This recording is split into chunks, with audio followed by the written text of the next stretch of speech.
Many people can't find mentors, but that's not the real problem. The real problem is they think that mentorship is about access. It isn't. It's about how you think, how you ask, and how you lead. Today, I'm breaking down 3 books that completely change how professionals approach mentorship, especially if you're an executive, manager, or entrepreneur building your leadership communication in English. My name is Derek Zardis, and I work with professionals who want stronger influence, clearer thinking, and more confident conversations at work. Mentorship is one of the most misunderstood areas I see. Some people are waiting to be chosen, like Harry Potter. Some are giving advice nonstop. Some are accidentally shrinking their teams while trying to help. Let's fix that. First question, how do I grow if I can't find a mentor? A few years ago, I wanted guidance from someone far more experienced in business. The problem was simple. I didn't have access. So no senior leader in my circle, no executive roundtable. So I did what many professionals did. I waited. That was a mistake. And then I read Tribe of Mentors by Tim Ferriss. Ferriss asked high performers the same structured questions about failure, decision-making, productivity, and growth. The power of the book is not the celebrity names. It's the pattern recognition. When you read dozens of answers to the same question, you start seeing the insights. You see discipline. You see resilience.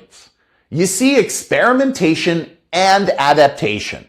The book becomes a portable advisory board. If you don't have direct access to senior leaders, I strongly recommend this book. It trains you to extract wisdom instead of waiting for it. Here's something you can do this week. Write one professional challenge you're facing right now. Find 3 experts who've spoken or written about something similar.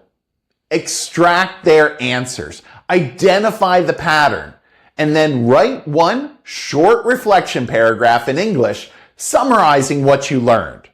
That practice alone will strengthen your thinking and your business vocabulary. You don't need access per se, you need structured extraction. The second question, what actually makes someone a good mentor?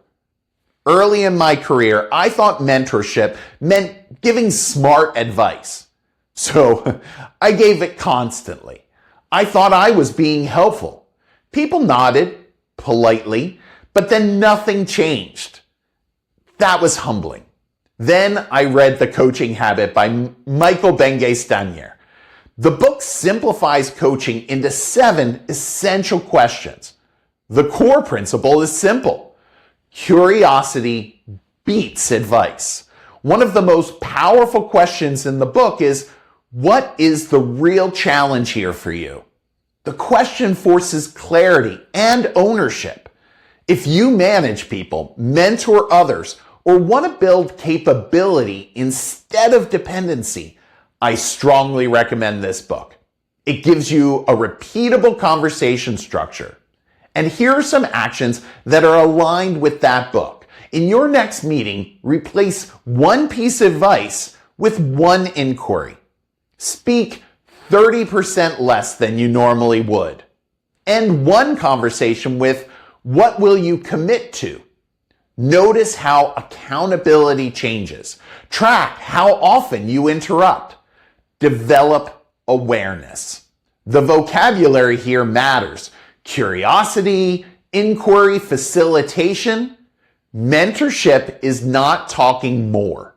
It is asking better. Our third question today, why do some leaders grow talent while others shrink it? We've all experienced a diminishing leader.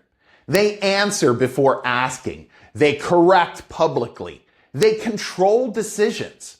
You leave a meeting with them feeling smaller than when you entered. When I read Multipliers by Liz Wiseman, Wiseman contrasts diminishers with multipliers. Multipliers expect people to think. They create space for initiative and contribution.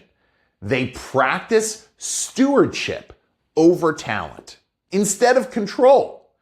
If you want mentorship to thrive beyond one-to-one conversations and become part of your culture, I strongly recommend this book. It shifts how you see leadership influence.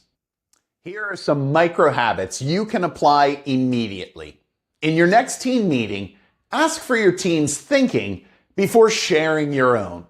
Publicly recognize a specific contribution. Delegate decision authority, not just tasks. When you challenge an idea, challenge the assumption, not the person. Notice the difference in capability and initiative. The vocabulary here is powerful. Amplification, capability, initiative, contribution. You're either expanding intelligence or suppressing it. There is no neutral. Mentorship is not about luck. It is about design. Rapid recap. If you can't find a mentor, build one by extracting patterns from high performers. If you mentor others, replace advice with structured curiosity. If you lead teams, amplify intelligence instead of shrinking it. If this challenged your thinking, great. That means you're growing.